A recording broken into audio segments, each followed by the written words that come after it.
So, have you ever struggled with a peer causing you to lose influence with your leadership? And this has been so prevalent with clients who have been coming to me with this problem, especially at the senior director, VP, and executive levels, that I wanted to shine some light on this. Now, a lot of times, other leaders with fear-based or maybe some narcissistic tendencies can block your influence with leadership, which is bad for you, bad for them, honestly, bad for business, and at the end of the day, it's expensive. And so, and also not to mention, it's frustrating. I get frustrated for my clients. So I am on a mission to make sure that this does not happen to you, or if it is happening to you, that it comes to a stop. So here's the thing, there is a proven process to ensure that it doesn't happen to you. And I wanted to share a couple of those tips with you here today. So, and also just know, if you're dealing with someone like this and they're blocking your visibility, blocking your impact, blocking your influence with leadership, then it's really holding you back, and it's holding the company back. And at the end of the day, like I said, it's holding the leader back. So I want you to imagine if you could flip this person who's being a challenge into someone who is supportive of your ideas and expertise and who does a 180 turn, and you absolutely can, someone that supports your visibility and influence. So here's the top 3 things to start doing right now.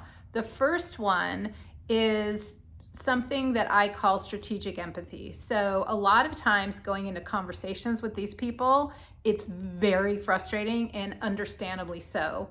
So when we go into these conversations, we're already frustrated or angry, or before the conversation starts, and that really puts us behind the starting line. So strategic empathy is really standing in their shoes. You know, if you've been around me for a while, there's something called the eco mindset model. So it's developing empathy, curiosity, and optimism. So it's putting on their shoes. So in other words, thinking, I am this person, what's stressing me out? What am I afraid of? What would be a win for me? That type of thing.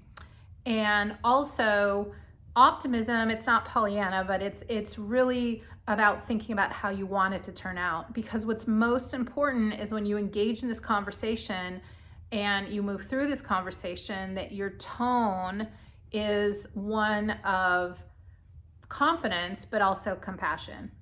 And if you have had some challenges with this person over and over again, we can be conditioned to be frustrated, which is very understandable, but it's not going to get you to where you want to go.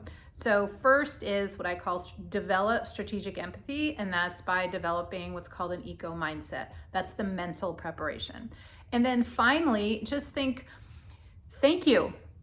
You know, as I'm recording this, you know, it's before Thanksgiving, and so be grateful. Because if you can maneuver around this conversation and flip this difficult person from being a pain in your you-know-what to being an ally, then amazing, you know, and it's going to be better for them too. So just say thank you, and if nothing else, it'll bring some levity to the whole thing. And then finally, it's important to learn. You know, what's happened very recently is I've had client after client get excluded, like purposefully excluded from meetings, either in person or virtually. And so when that happens, it doesn't feel very good, of course, but it also blocks them from building key relationships and from getting details and being in rooms that they should be in. So take a step back and learn from that. Understand, you know, get clarity yourself on why was it important that you were in the room? Perhaps why did that person not invite you into that room? And just step back and learn from it. Be the observer of it rather than the judge of why it was bad. Okay, and then you can set out a plan for the next time. So it's going to require a plan. Next time there's going to be a room that you deserve and want to be in, there's going to be a little mini campaign so you can ensure that you're invited, so that you can ensure that you build the relationship with this difficult person, that they actually perceive that it's good for them that you're in the room. So it's really going to be a campaign for that. So if anyone has ever caused you to lose visibility and lose impact, lose influence with your leadership, the good news is that it is a challenge, and the good news is that there is a proven process to help you through this, building strategic empathy, being grateful, saying thank you for it, and then also learning and planning for it next time, which will ensure that you get in the rooms, that you actually can flip somebody who's challenging, who's blocking your voice and impact, into someone who can support you, so you don't lose that influence, that important influence with others who are in power. So thanks so much. I look forward to seeing you next time.